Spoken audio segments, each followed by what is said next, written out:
Hello everyone and welcome back to another review for Railway Model Store. Today we're taking a look at the newish Hornby R30221 LMS Class 4F, which is from the Railway Children Return film. As you can see, it's in a slightly different box to what we normally get. Obviously this is more for collectors, so it's got a bit of a more unique box than what we normally expect from Hornby.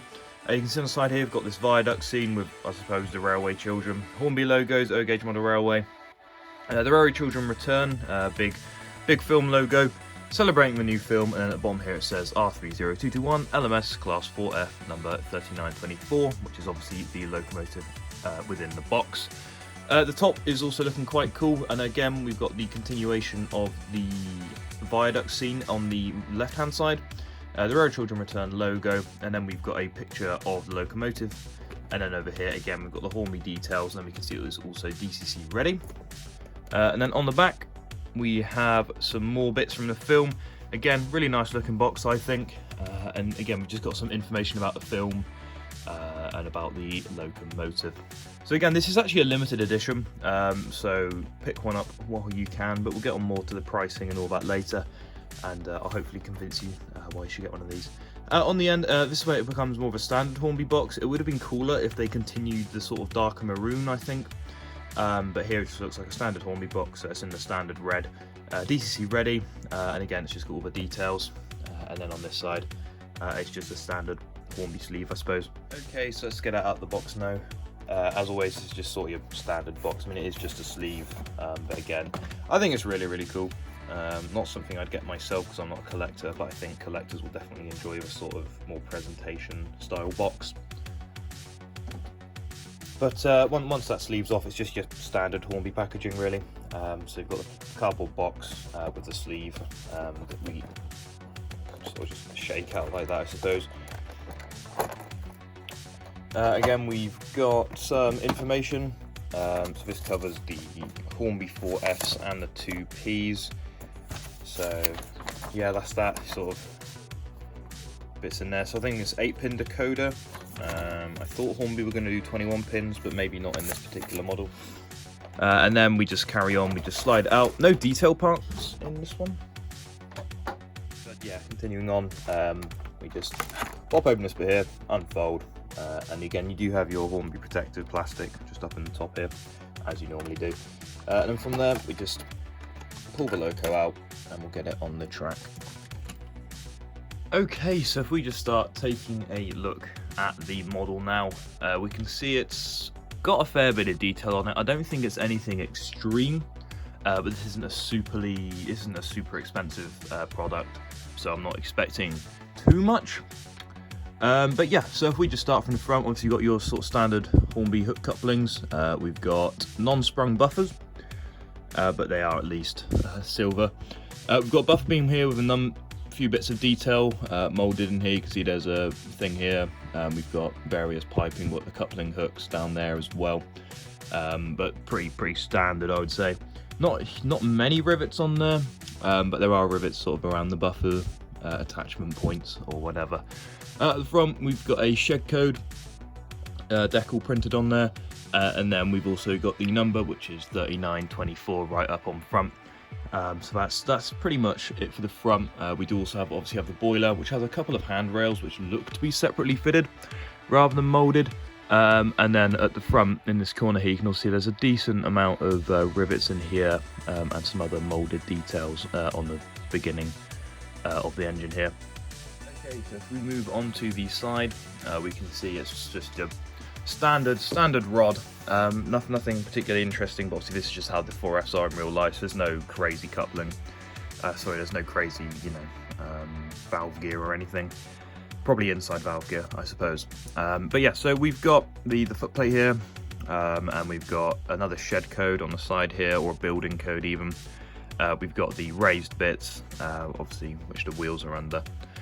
We've got a decent amount of piping on the side here. We've got this big bit of detail here, and the piping that goes up and along, so that's quite good to see. That also looks to be separately fitted. This looks a little bit strange, but that might just be how it is in real life.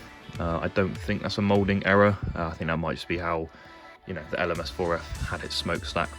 We've also got a bit of the boiler here, And in the firebox, again, that hand railing continues, and we've got the lines along here as well. And there's a few rivets, nothing crazy though. We've got a little bit of detail down here and a couple more bits of molded detail here and here. We've also got the brass coloured whistles up the top here, which you could see again. I believe these are separately fitted. And we move on to the cab. We've got rivets all around here, which look quite good. We've got a bit of hand railing going on here. But yeah, so the rivets sort of go around everything, and then the side bit here has been cut out. There's also another handrail there. And then we've got the number obviously printed, 3924. So yeah, we've also got the step ladder as well. I forgot to mention that, but we'll move on to the tender now. So if we move on to the tender now, nothing crazy on here. It's not super high detailed really, to be honest. But you can see we've got the step ladders here and here. We've got the axle boxes and the springs. The LMS is inside a box. I don't think I've really seen that on any LMS engines before, so I'm not sure if it's only like that because that's how it is in the film. But again, I don't remember seeing this before. But yeah, so if we just zoom in a tad here, we can see there's a decent bit of detail on the inside here. We've got some, I think these are brakes that you spin around here. And obviously you've got the doors to open to get the coal. So that's some quite nice detail actually in that area here, I think. I don't think the coal's super realistic. It's not the best coal I've ever seen from Hornby, but it's also not too bad, so I can't complain about it too much.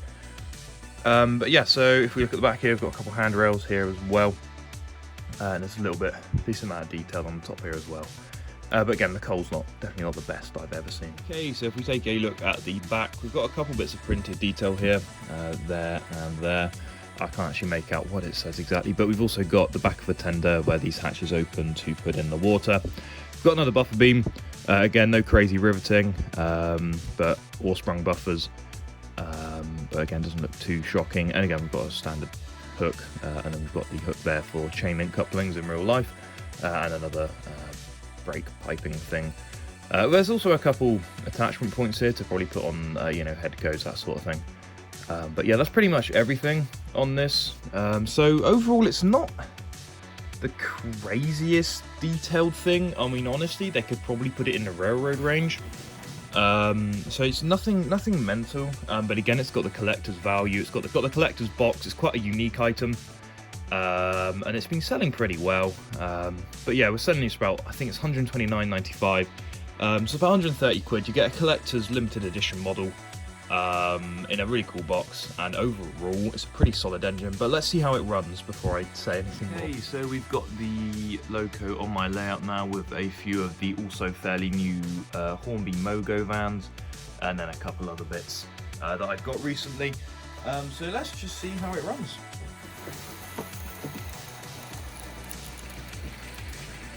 So that wasn't too smooth, but my very old Hornby controller's starting to, it's on its last legs really. But it's a nice and smooth runner, I'd say. It's not super loud. There's no point work really here to test it out. But it's only an 060, so I can't imagine there's going to be many issues with that. But again, it's not struggling around any corners. It's not losing any speed. It's staying pretty consistent, I think. But yeah, so I'm just going to leave you guys now with some running shots and a bit of a voiceover. Okay, so overall I think this is a pretty solid model. Again, it's not overly detailed, but it's got I think it's got enough detail for the price that it's being sold at, which is £129.95 with us. And if you use the code RMS YouTube, you can get it for £123.45, and also free postage with that as well. But yeah, so nice and smooth runner, had no issues, didn't stall, it didn't stop on anything, and it handled the few wagons I do have fairly well. And I've got pretty dodgy track and it had no issues with it at all, which is really good to see. But yeah, so it's got a nice bit of detail, nothing overly fancy, but it's also got that collector's value, so limited edition. It's got a really nice box, which looks really cool. But yeah, so I mean that's pretty much it from me for today's video. But remember, code RMS YouTube, you can get a decent discount on this product and any other products in the store. So I highly recommend checking this model out. And yeah, thank you so much for watching.